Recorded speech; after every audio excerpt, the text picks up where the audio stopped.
Good morning, everybody. Today we are going to focus on VIX index. So we are going to look at implied volatility and how implied volatility reacted to the recent market sell-off. Then I'm going to update the technical view on the Nasdaq 100, which had another tough week. And we will end with an update also on the Euro Stoxx 50. So first of all, if I show you a chart of the S&P 500 with implied volatility, so this is the VIX index, we can see that in 2015 and at the start of this year, we had very significant spikes above 30, which obviously materialized fear in the market. And usually when you have market bottoms, you have fear before and panic selling before the market hit a low. So the quite strange point right now on this market is that the correction is now similar to the one we saw in early February. So around minus 10% on the S&P, which is a quite significant correction from an historical point of view. But implied volatility is still at a quite low level. So it peaked around 25 this week. Which is still fairly low given a 10% correction. So from a sentiment point of view, I don't see any obvious sign of fear right now, which means that the correction is probably not over. We could see some technical bounces in the near term, but longer term, I think there is a high risk of seeing higher volatility, possibly around 35, 40 within, not sure it will be in coming weeks, but possibly within coming months. If I now switch to the technical analysis of the Nasdaq 100, so a pretty worrying breakdown this week. So we had a first breakdown in early October, and this week a second one below an important support zone at 7,000, which includes the rising 200-day moving average, which was broken for the first time since mid-2016.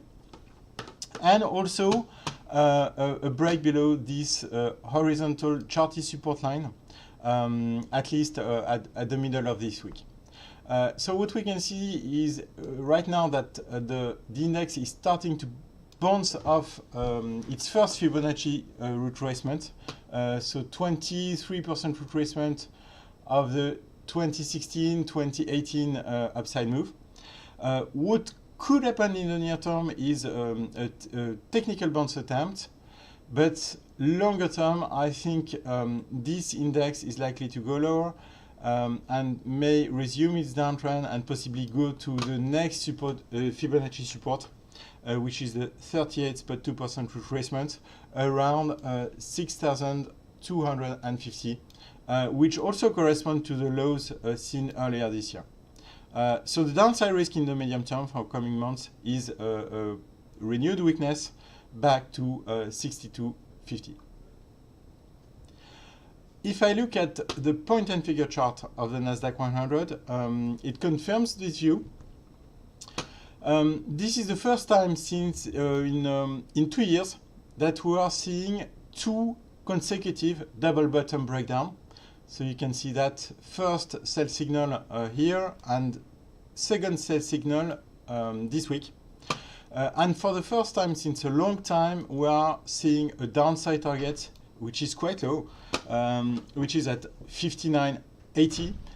So this is becoming a threat for the market in the medium term. So a consolidation not only to 60, the level I gave you here, 62.50, but possibly as low as the 6,000 area. If we now look at the same point and figure chart on the Euro Stoxx 50, this is a chart I showed you earlier. I think it was a couple of weeks ago.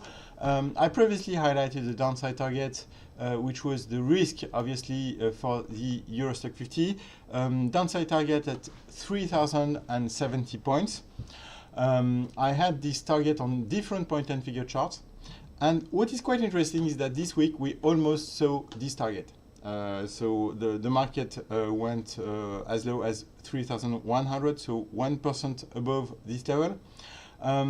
I don't see that as a positive technical event, but as an indication that the market is becoming a bit oversold and could bounce back sooner or later.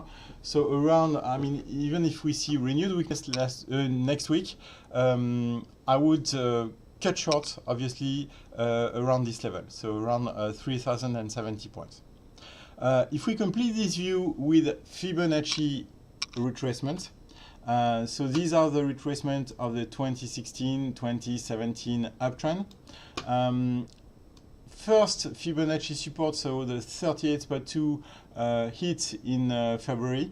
So we had after that a very strong technical bounce, not a sustained one, but a strong relief rally. The second Fibonacci support, important Fibonacci support, was hit this week.